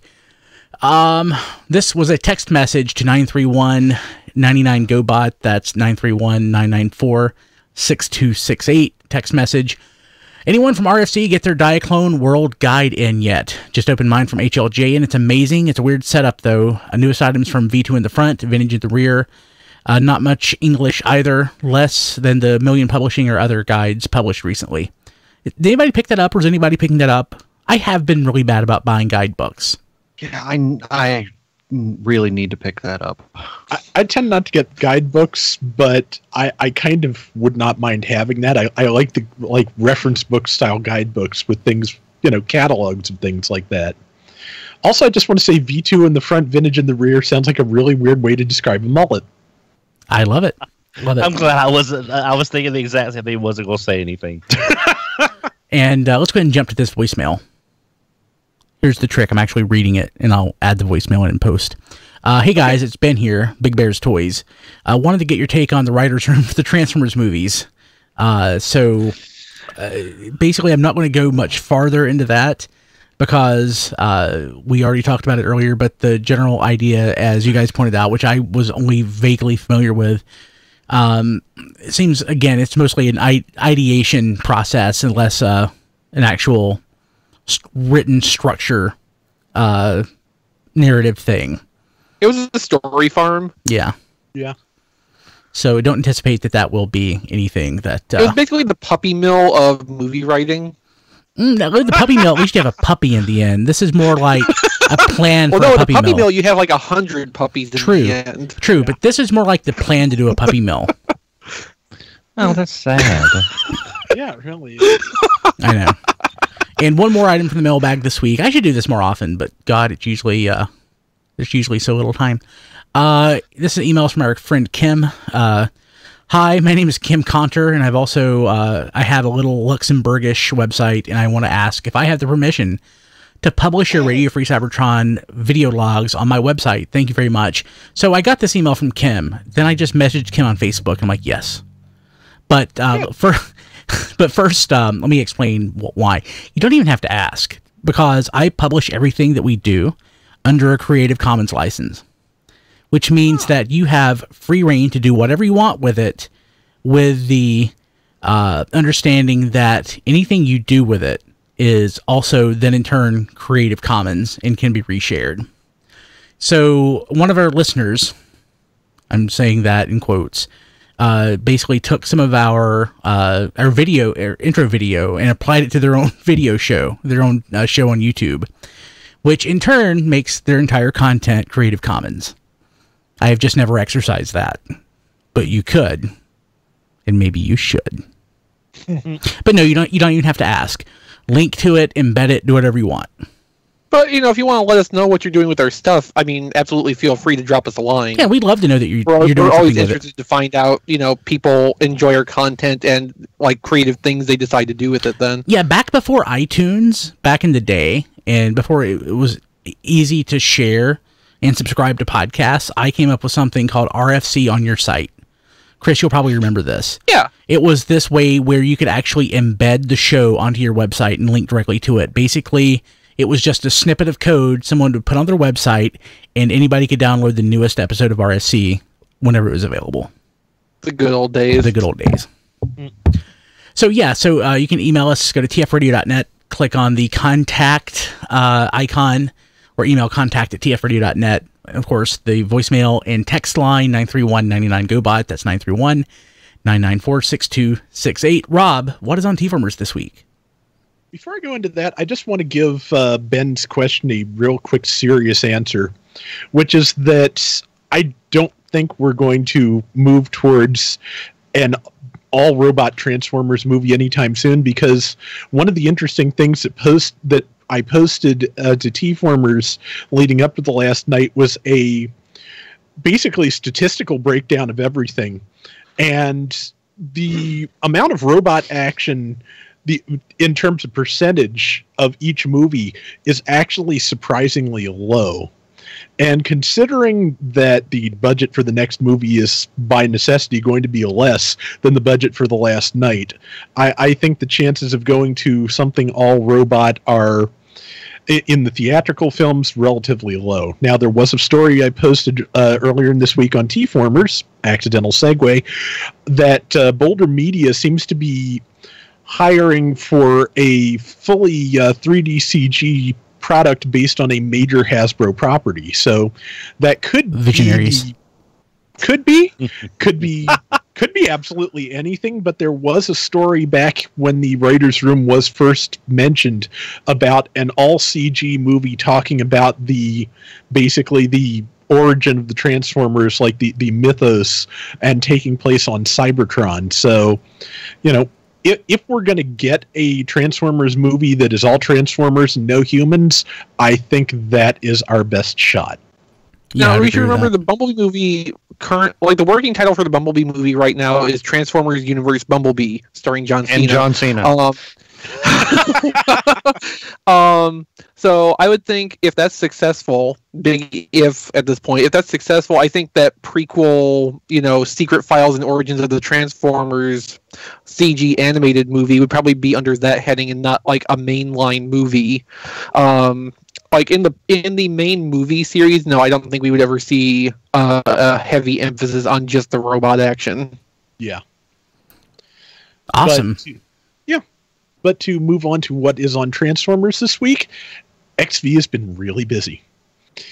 He's got the gallery up to go with his Titans Return Overlord review. That looks really good. I want to get one of those.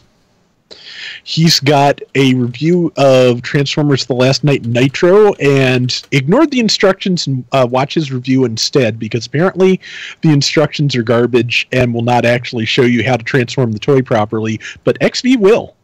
I was thinking of you while I was recording that instructions segment of my video diecast, because I remember your little stunt with the Megatron instructions recently. They really are terrible, aren't they? Yeah, especially when they're gray. They're all gray. It's, gray on gray paper. I mean... Yeah. You can't see anything. That might be fine for kids, but for people, our age. I don't even think it would work for the kids. It's just a matter, there's not enough contrast. The images are so small on there that all the detail clutters together.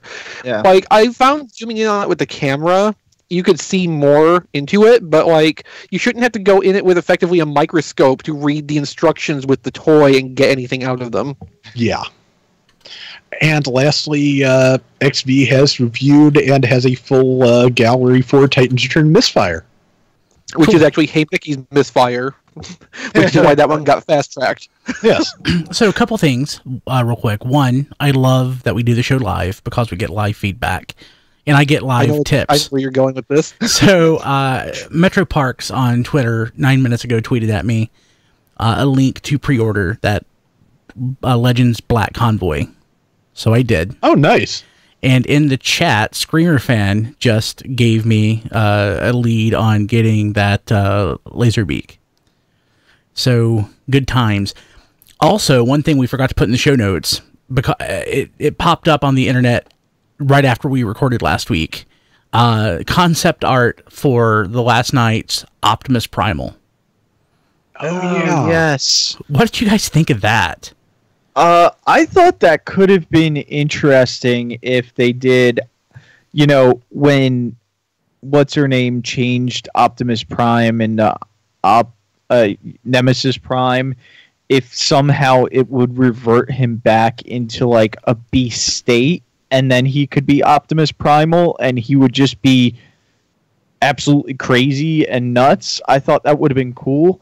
But I can see why it could have got scrapped, is because then they would have had to do another CG model and have him changed back into Optimus Prime. I thought that would have been really cool. An interesting thing connected to that, possibly, just this afternoon, another piece of concept art came out of Robot Snake from the same artist, I think. So there may at one time have been an idea of doing some kind of like Beast Planet thing in Transformers 5. I have to say that I hate this. Okay. The Optimus Primal. He looks more like a pig with a bad back. He is ginormous. When you compare him to a human, he is much larger than Optimus Prime is. So I'm assuming. I mean, after having seen like the Dinobots, if we were going to get this would be Robot King Kong. This would exactly. That's exactly where I was going. Gorilla. Thank you. Yes, you nailed it. But that would be so much fun. It could be, but I am certain it wouldn't be. Yeah, that's a fair assessment. And it's one of those things where when I watch these movies, I have to, in my mind, you can't even rationalize them being the same character as you can sort of, I mean, hell, you could even say that like Transmetal 2 Prowl is basically G1 Prowl. You could make that argument. I think in the tech spec, he basically is, isn't he? Yeah, it alludes to that, yeah. But you can't do that at all with any of these movie characters because they are so far away different than the characters that have been, as they've been portrayed in the past. And Optimus Primal is so important to me. This is not Optimus Primal. It's a gigantic pig ape thing. It looks like it came from Angry Birds. Not a fan. So what you're saying is my how I would like to see it would have crushed your beliefs. Yes. I'm kind of in favor of this now. Don, what's on the network this week? Oh, wow. Well, we've got another great mix here as he stalls for time to load the page. This week, why is my page not loading, really? Oh, there. Why my shoulders hurt. That's a hell of a cat you got on your back there, Don. Yeah. Well, better than that monkey. On that one episode of Star Trek is off for the week because XV and Hey Mickey went to Georgia and got a Leggett DeMar Rawscrow with Casey Biggs' autograph. Seriously, you'll be able to check out the picture from the TF Radio show notes. Rob Clay, Toy Detective, Episode 5, a new Transformers Collectors Club. On this episode of Rob Clay, Toy Detective, Rob deduces that we may be seeing a Transformers Collectors Club announced at HasCon. Being Awesome, Episode 113 of Walgreens and Fan Clubs. This Week in Awesome, Rob talks about the potential new fan club and Walgreens Transformers inventory details. Then we get a Q&A about the never open weight 6-man championship of TF5 and what gimmicks would Rob like to see return. All this, and man, Don, don't give a crap about that RCF. Very funny, Rob. Very funny. Well, at least it's not the poop face again this week. Yeah. You were a big topic of discussion on that episode, actually. I need to listen to that. RPG Lessons Learned, episode 13, Hall of the Spider God. On this episode of RPG Lessons Learned, Dusty and Brian welcome Mike back to discuss Hall of the Spider Gods. On How Was Your Weekend, episode 14, High Strung Podcaster, or the July Challenge Revisited. On this episode of How Was Your Weekend, Wendy and Brian catch up on their July Challenge. Wendy challenged Brian to put down his phone and relax. Brian challenged Wendy to listen to some of his favorite podcasts. The guys talk about how they approached the challenge, their thoughts on how they performed, and their thoughts on podcasts in general. And they wrap up the show with some breaking news we learned during the challenge. Brian is high-strung. This is breaking news? Yes, it is. So, all that plus we asked for feedback on the future of the show. No, they're not going away. Check it out. There Goes My Money will return after these messages, or after these messages. They'll be right We'll be right back. Diecast, what's up on RFC Reviews? Oh, on RFC Reviews, we have the Shadowfisher upgrade kits for Masterpiece, Ironhide, and Ratchet. And then we also have a Diecast Talks About Stuff segment where I discuss KO, third party, my feelings, just because it seems to be a hot topic. There's a lot more KOing going on between the Masterpiece KOs and some upscaled KOs. There's a lot of KOs. It's almost hard to group them into one specific category just because there's so many types now. Interesting. I'll check that out, I promise. Yeah, I talked about Brian in the episode. Okay, we'll definitely check it out. I just have to say that so he watches. This is true. Hey, so the tip I got in the chat about Laserbeak is true, but I haven't logged into the site that the toy is available from for a while. I don't remember my password, so I had to do a quick forgot your password thing. It's a long way for me to get around to, during the show, a text message came through to the voicemail line. I will talk about this next week, I said to myself. But they're basically wanting me to read this live, so I'm going to do it, which I would never do. So this is not an invitation for people to do that. Hi, all. Big fan of the podcast. Really want to see if Brian will read this off live. I'm texting during the live stream if that isn't clear. I did it. There you go. Thank you. People should do that. Never again. Yeah. Never again. It's a one-off. But yeah, I still haven't gotten my password link yet. I really need that toy. So I really do.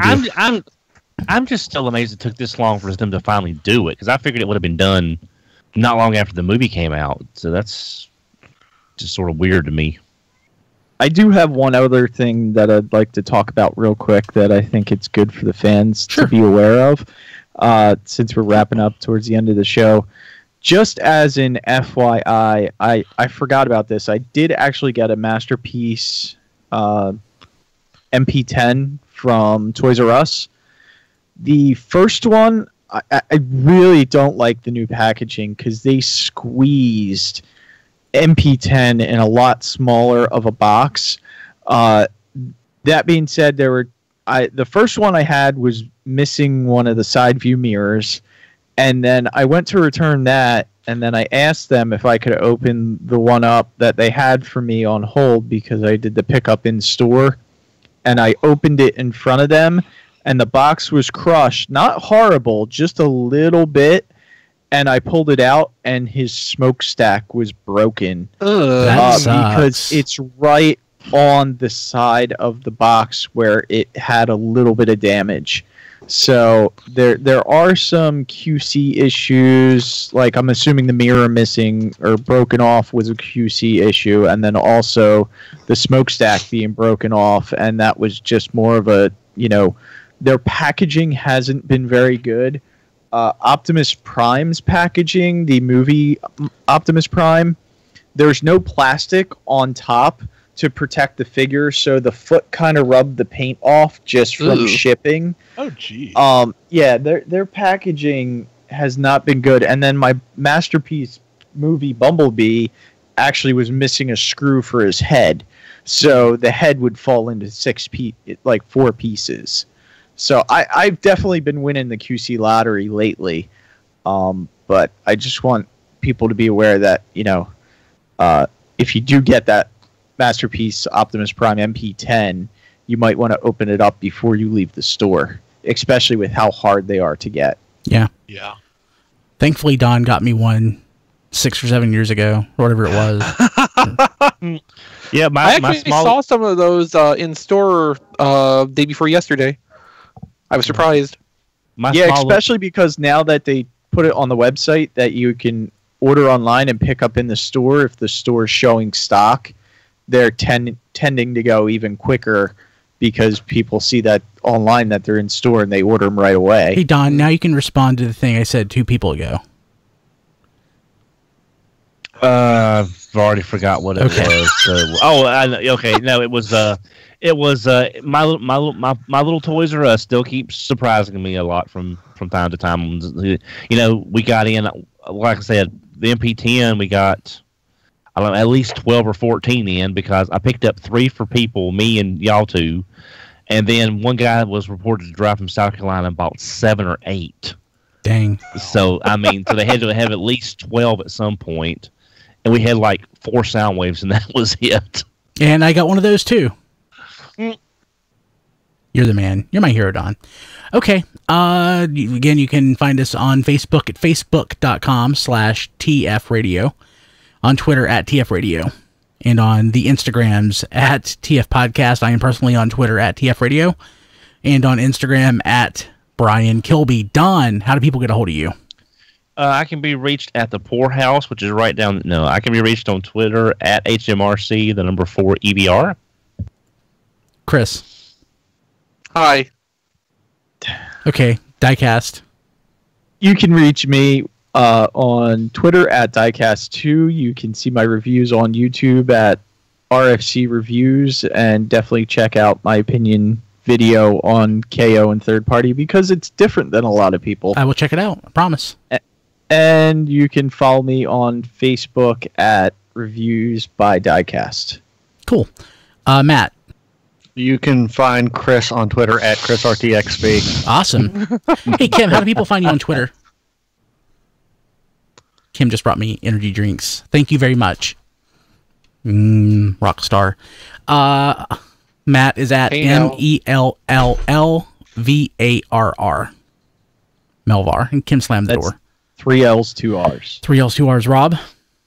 I am on Twitter at Figure Reviewers and Flailthroughs. I am on YouTube at Flailthroughs, where I have just this week posted my goodbye to the Gundam Battle Operation free-to-play game I've been playing for 5 years now.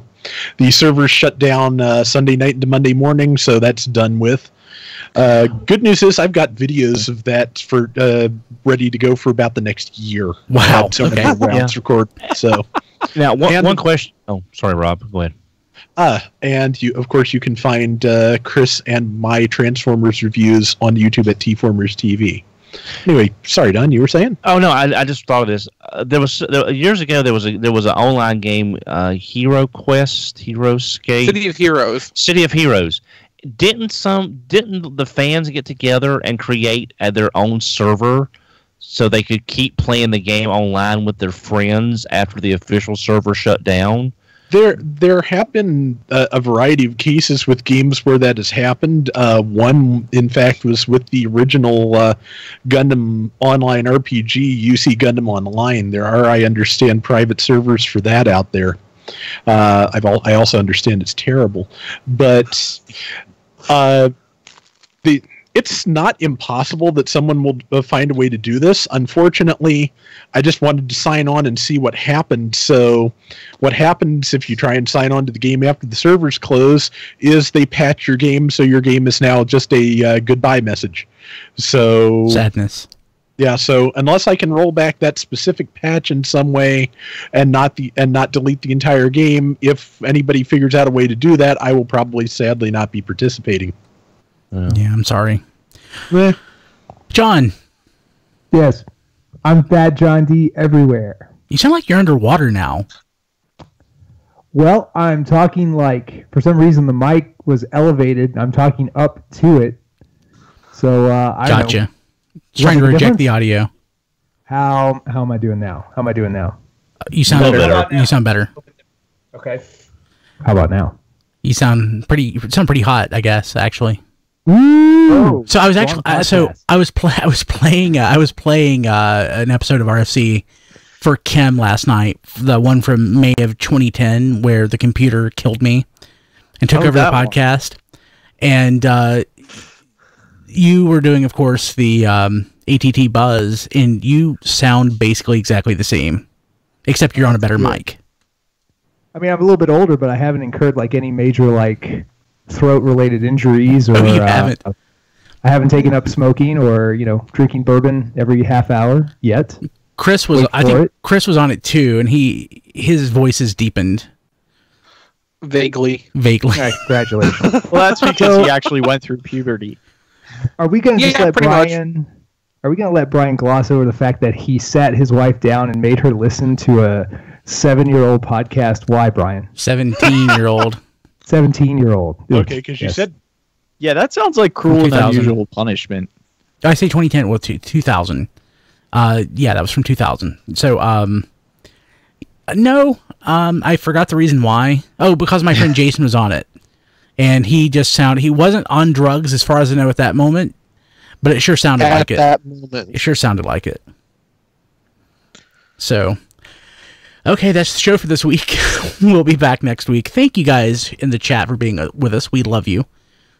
We try to interact with the chat as much as possible. Chris was in the chat this week, which was pretty great, honestly. Well, wonders never cease. I know. tfradio.net/live. We'll be streaming live starting about 7:30 Eastern Time next week. The show itself will start at around 8 o'clock. We'll see you then. Have a good one. Bye-bye. Don, I just got an email from Hasbro saying that RC is canceled. Now, why do you do these things which you know that I hate and that I will have to probably throw things at you the next time we see each other, like at TFCon? Somebody get a video of that. And hopefully I can find a lot of Jewel Lords like Solitaire with a lot of sharp points. I don't own a single one of those. It occurred to me. I hadn't even thought about that, You Don. have 2 months to stock up, Don. I feel like Rock Lords are like the perfect thing for this. Oh, Jewel Lords are better.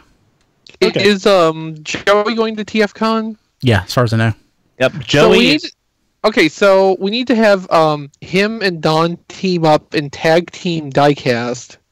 That won't be a problem because as it stands right now, Joey will be staying with me and my other friends. So it will be who will tag with diecast though? Who will take up that charge? Why does anybody have to tag with diecast? He can handle himself. I can handle it. It only takes one person. Diecast is a heel. It only takes heel. one. He brought this on himself. It only takes one person to run away. That's true. Out of his shoe. Yeah, that was amazing. Yeah. That was the best thing. That was so perfect. Run away! Not my moneymaker. That was the best. I've watched that 12 times. It was wonderful. Hey, I forgot to mention this during the show around the What We Got segment, but people watching live saw me mention this. The box set of DVDs that Rob had mentioned to me last week. So that it came pretty quick, and it does include all 3 series. What box set? The Master Force Victory and Headmasters box set. And they are all dubbed? They are all dubbed. Oh, excellent. Link. I'm sorry. And funny enough, the package actually says it's G1 episodes 1 through 98. So, well, it is technically G1. Well, it says it's Japanese. episodes 1 through 98. They don't add up to 98 episodes. Math is hard. Math is hard. I just wanted to let Maro Yasha know in the chat that, yes, I did watch that video, finally, of the Malaysian DBZ dub, and that is just spectacular. Yeah. I was not expecting something as funny as the Big Green dub, but it is in a completely different way. It sounds like a bunch of people who have English as a second language trying to do French accents while dubbing Dragon Ball Z. So Mock Tackle says it's the real G1. An awesome job on that video that you posted. I guess that was today or yesterday. God, last time I checked, it had like how many retweets? 310. It's awesome. Don, did you see it? I'm sorry, Brian. I had an email come in. I was expecting. I'm sorry. What was it? The little video snippet that Jared did, or that. Did you see that? Don't think so. No. Here, I'll link it to you on Twitter. It's short. It's like 9 seconds long. It's really cool. You just hit all the right spots. Actually, I guess I'm gonna open the chat up to see everything I missed during the show. See what's in. Oh, not that much. Oh, if you have the DVD set on hand, Brian. Oh, yeah. Blade Raider was asking what he needed to look for to get the set on eBay, so a look at the box would probably be helpful to him. I think the boxes look the same. Yes. I think they're all Seriously, the same. Give me a link. Okay, I'll pull it up in a second. I want that. I think they're all the... I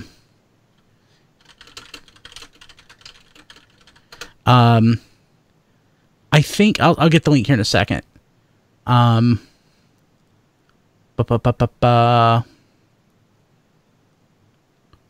Rob, did you message me directly a little while ago? I did. Okay, I thought that was the group chat. I'm like, oh no. So yes, I haven't heard back, but I will let you know. Okay, cool. Let me check eBay real quick, and I'll put it in the...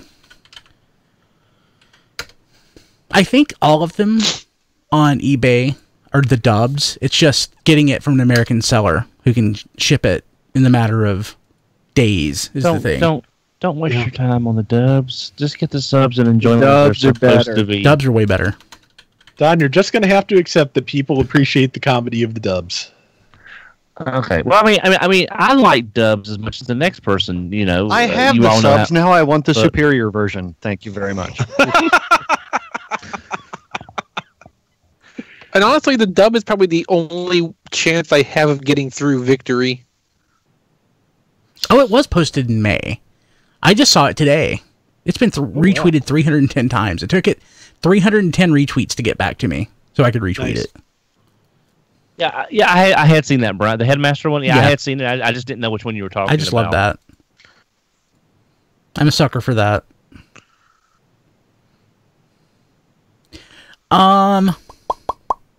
Actually, people watching live, I think I'm going to go ahead and kill the stream. But we appreciate you, and you're awesome, and we love you. And we'll catch you later. And Headmaster Dub Galvatron is the definitive Galvatron. I agree, Mock Tackle. That was awesome. We'll see you.